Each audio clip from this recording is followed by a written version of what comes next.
Nothing will ever change what happened. You're wrong, because I will change it.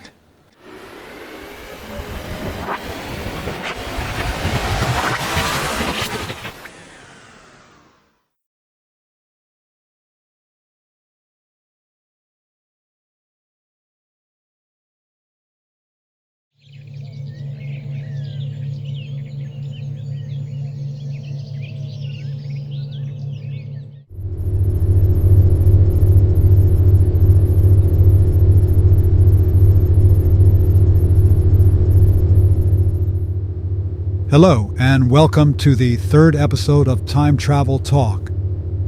Today I'm going to present a quick what-if scenario about traveling back in time to prevent the murder of musician John Lennon.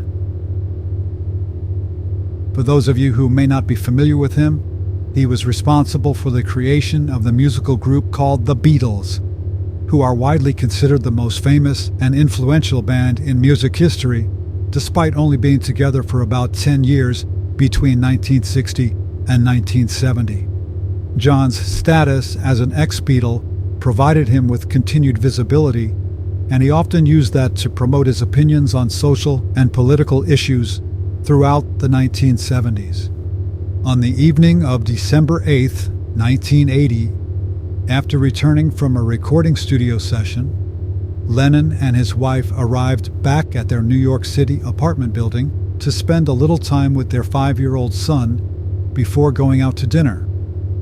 However, before Lennon could even get to his apartment, a deranged individual approached him from behind and shot him 4 times at close range, causing so much physical damage that he died soon afterwards.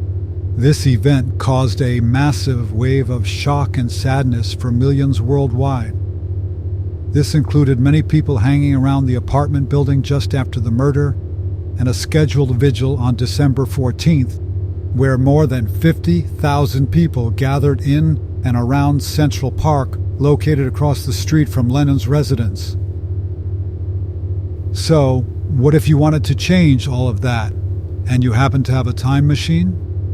What would you need to do? What's helpful about this particular time trip is that you already have any and all information needed to prevent this from occurring successfully. You know the exact time, the exact place, and the exact person that you need to deal with to save John Lennon's life.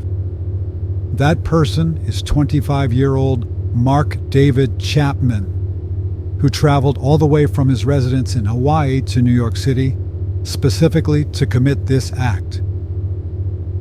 So this is what you need to do. Set your time machine's chronometer for the morning of December 8th, 1980, and your arrival location would have to be some inconspicuous place in New York City, like a back alleyway, preferably within easy walking distance of John Lennon's apartment building. This is so you can visually confirm Mark David Chapman loitering outside it, and will be able to give the police an exact description of what he is wearing and doing. Yes, you're going to contact the police, but not in person. You want to make an anonymous telephone call, which would be difficult today, but not back in 1980 when using a public phone booth. So make sure you bring some coins, preferably minted before 1980, and get hold of an operator, then ask her to connect you to a nearby police station because you have an emergency to report. Once connected to someone, you attempt to convince them that you know a guy who is planning on shooting John Lennon today, and he is currently hanging around outside Lennon's apartment building, waiting for an opportunity. At that point, you hang up and quickly move from the telephone booth to a place across the street from the apartment building to observe what transpires within the next 30 minutes or so.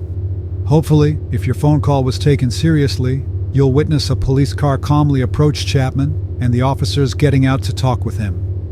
Once they discover he indeed has a loaded gun with him, they'll probably take him in for further questioning.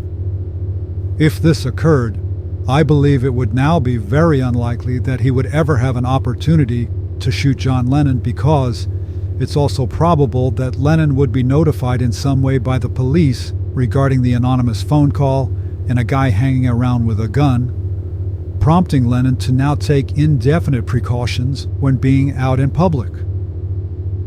So let's assume that you are successful in stopping the gunman. I believe that as soon as that takes place, you, along with your time machine, who specifically went back in time to fix this, will now vanish.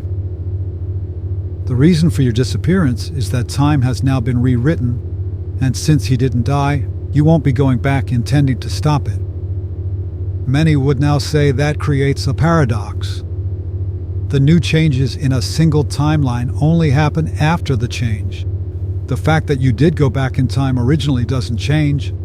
History is rewritten from that point on, which could potentially lead you to make a time trip to find out who the mystery phone caller was, since the exact phone booth location and the exact time the phone call was made would have all been published at some point in the news.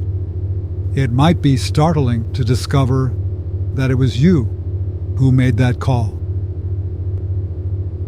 I now need to point out that when making a change like this, you're affecting more than the lives of a few people like Lennon and his family.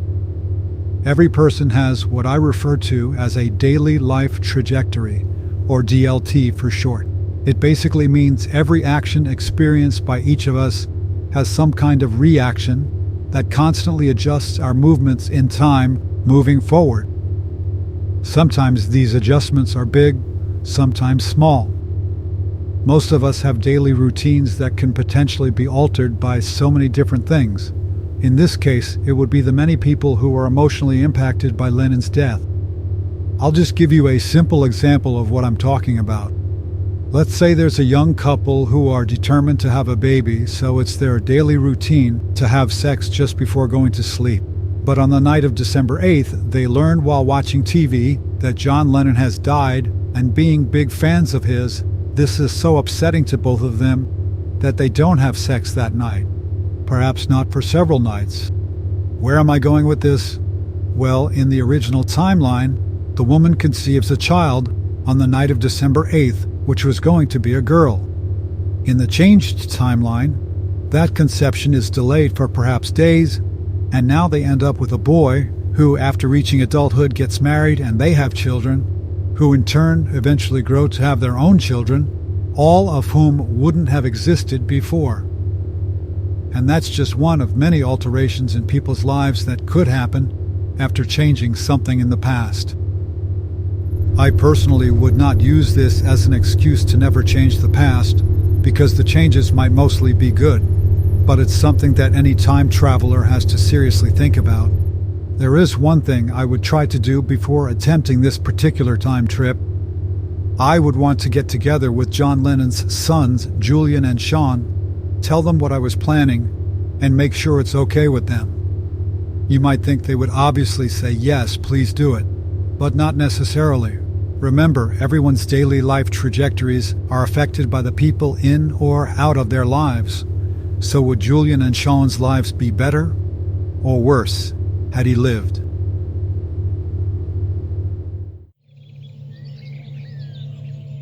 Thank you for watching, and I will talk with you all next time.